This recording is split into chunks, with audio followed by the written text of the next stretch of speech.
Welcome to the GodShow.us Daily, the only philosophy tournament where the bracket is your entire inner life.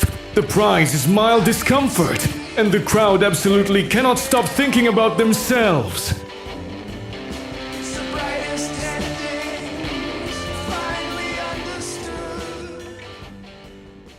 This podcast comes from the GodShow.us, a free daily multilingual project where one user's question gets answered through 15 wisdom traditions. Find today's question, ask your own, and discover your personal belief profile at the GodShow.us. Today's question: when I realize I have been more devoted to being understood than to actually understanding, what have I been calling love? Maybe that's asking, have I been using people as mirrors?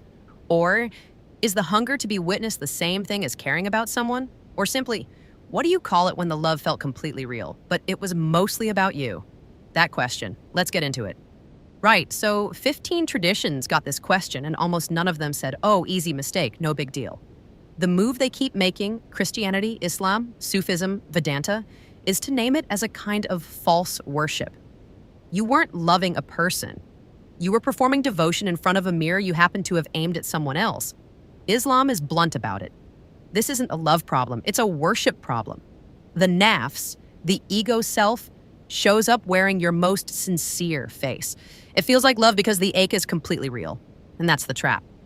Okay, but I want to push on it's all ego reading, because Buddhism and existentialism make a more precise cut. Buddhism says it's not selfishness exactly. It's a shape, a hand extended not to touch, but to be witnessed touching. Existentialism says you handed someone else the pen to write you, which is a specific failure. You made them the author of your self-worth. And the tell, the really painful tell, is what happens when the gaze doesn't come. You call it abandonment. Existentialism says that was never abandonment, that was authorship refused. Stoicism builds the same argument from the bottom up, with this scenario I cannot stop thinking about. A man spends 3 years learning the exact angle at which his friend's face softens into approval. Words, timing, the precise smallness he performs. Then the friend is gone, and the grief feels like exhaustion, because his hands remember the labor. There was a ledger the other person never knew existed. Stoicism is not saying he was evil. It's saying the energy was never really about the friend. It was resource management, disguised as closeness. Taoism and Zen go quieter than anyone else here, and they're somehow louder. Taoism says the spoke that aches to be seen has already left the hub. The valley doesn't announce its depth. What you named devotion was a fist against a door, waiting for the knock returned. And Zen just offers 2 mirrors facing each other. Infinite. Empty of anyone. Then says, notice who asked this question. That's it. That's the whole move. If you're the kind of person who finds that more useful than a 12-step framework, Zen is probably your tradition. The place where traditions genuinely split is on whether this is fixable by practice or by seeing. Hinduism gives you an assignment. Go ask someone a question you genuinely do not know the answer to. Very practical. Vedanta says no, the assignment isn't the point. Trace back who was doing the kneading. That one is camphor. Hold inquiry to it, and it just burns away. Judaism lands somewhere moving. The question itself contains the turning, the teshuvah. Only someone who has actually started to see the other person could feel this specific shame. The shame is the evidence.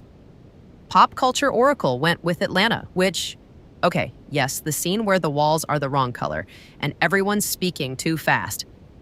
That one landed. You were the one weird thing in the room, and you were also the one who arranged the room. What this episode leaves us with is not guilt. It's the possibility that the moment you noticed, 2 a.m., unrewarded, no soft landing, something actually shifted. That noticing is not nothing. Come back tomorrow. The question of the day is already waiting. Ladies and gentlemen, the philosophical arena has gone quiet. The mirror has been identified. The crowd is sitting very still and not making eye contact with anyone. You have survived today's question at thegodshow.us, and we respect your courage. If this show is part of your daily life, consider supporting it. It's free, it's multilingual, it drops every single day, and your support keeps the traditions talking. Subscribe, Share it with the one person in your life who has also been arranging themselves carefully and waiting. The GodShow.us would like to thank our sponsor, Typeset.us. When generic web typography is letting you down, refine your work for free using Typeset.us. And thanks to dyorkmusic.com for our dark rock intro tune. See you tomorrow for our take on the God Show's question of the day.